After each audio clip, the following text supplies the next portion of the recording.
आधुनिक भारतीय राजनीति में और ख़ास करके बिहार की बात की जाए तो नीतीश कुमार को आधुनिक युग का चाणक्य माना जाता है। नीतीश कुमार के लिए ये आसान है कि वो सत्ता पर कैसे बने रहें और इसकी रणनीतियाँ कैसे बनाई जाए। आपको बता दें कि नीतीश कुमार पिछले 18 सालों से बिहार की गद्दी पर काबिज हैं और उनके बिना सत्ता में कोई शामिल नहीं हो सकता, न कोई गठबंधन और न कोई दल। ये बातें नीतीश कुमार के राजनीतिक कौशल का परिचय देती है। आपको बता दें कि नीतीश कुमार जब से लालू प्रसाद को सत्ता से बाहर किए 2005 में, उसके बाद से पीछे मुड़कर उन्होंने कभी नहीं देखा है। बिहार की सत्ता पर कैसे रहा जा सकता है और बिहार को कैसे अपने हिसाब से चलाया जा सकता है, ये नीतीश कुमार से बेहतर आज के समय में कोई नहीं जानता है।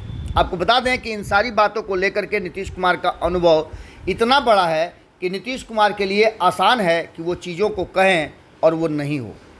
नीतीश कुमार अग्रसोची भी हैं और प्लान पहले से बना करके रखते हैं, चाहे वो 2013 की बात हो, 2015 की बात हो, 2017 की बात हो, 19 से लेकर के फिर 23 तक की बात अगर कर लें आप, तो नीतीश कुमार ने जो भी फैसले लिए हैं उस फैसले पर उनका पूरा एकाधिपत्य रहा है।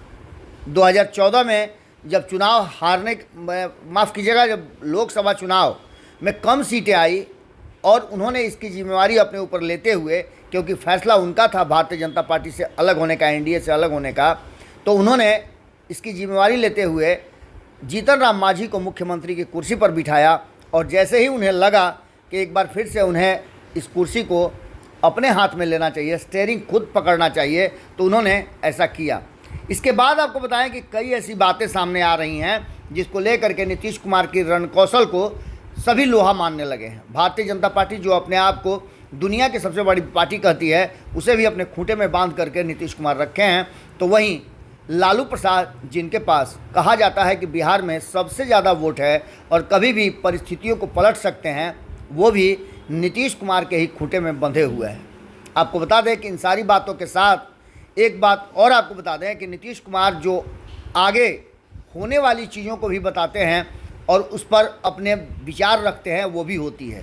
नीतीश कुमार ने आज से 2 महीना पहले ये बात कही थी और कई बार रिपीट किया था कि चुनाव वक्त से पहले हो सकते हैं। अब वो बातें कहीं ना कहीं सच होती दिखाई दे रही है। आपको बता दें कि भारतीय जनता पार्टी अब इस दिशा में सोचना शुरू कर चुकी है।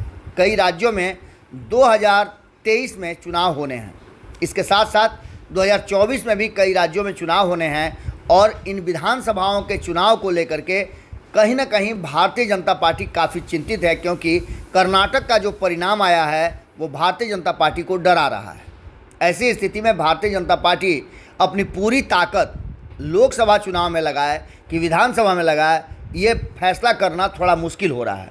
इन्हीं सब बातों के मंथन के दौर से गुजर रही भारतीय जनता पार्टी ने अब एक बड़ी बैठक बुलाई है, जिस बैठक को लेकर के कहा यह जा रहा है कि ये बैठक आने वाले विधानसभा और लोकसभा चुनाव को लेकर के है। जेपी नड्डा के अध्यक्षता में ये बैठक सभी कोर टीम के मेंबर के साथ बुलाई गई है और इस बैठक को भी गुप्त रखा गया है। 18 तारीख को सर्वदलीय बैठक के बाद भारतीय जनता पार्टी कभी भी एक बड़ी बैठक करके इस बात पर फैसला ले सकती है कि आने वाले समय में लोकसभा और विधानसभा का चुनाव एक साथ कराया जाए या जैसे तिथियां हैं उसी हिसाब से होगी। इन सारी बातों को लेकर के नीतीश कुमार का जो संदेह था, जो बातें उन्होंने कही थी, वो कहीं ना कहीं अब पटल पर आने लगी हैं और नज़र आने लगी हैं। अगर बात करें भारतीय जनता पार्टी के सूत्रों की, तो भारतीय जनता पार्टी के भीतर भी इस बात को लेकर के असमंजस की स्थिति बनी हुई है, जिस पर भारतीय जनता पार्टी के कोर टीम को फैसला लेना है और सरकार को अपने फैसले से अवगत कराना है, जिससे कि वक्त पर या वक्त से पहले चुनाव कराए जा सकें।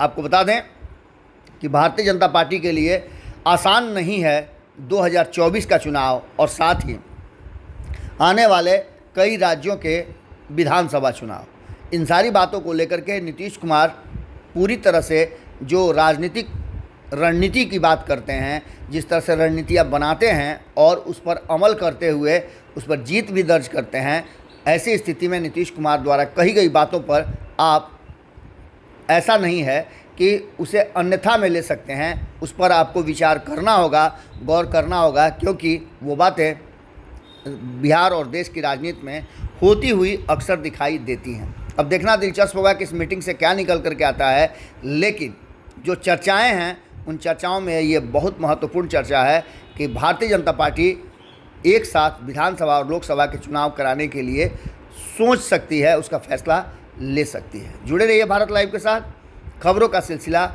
लगातार जारी है। बहुत बहुत धन्यवाद। अगर ये वीडियो पसंद आई और वह बिहार के राजनीति और बिहारियत से सरोकार रखेनी तो सब्सक्राइब बटन दबा के चैनल के सब्सक्राइब कर ली। ओजे एगो घंटी बा, ओकरा बटन दबा देला से कुल सटीक और मारक खबर रुआ मुफ्त में मिल जाई।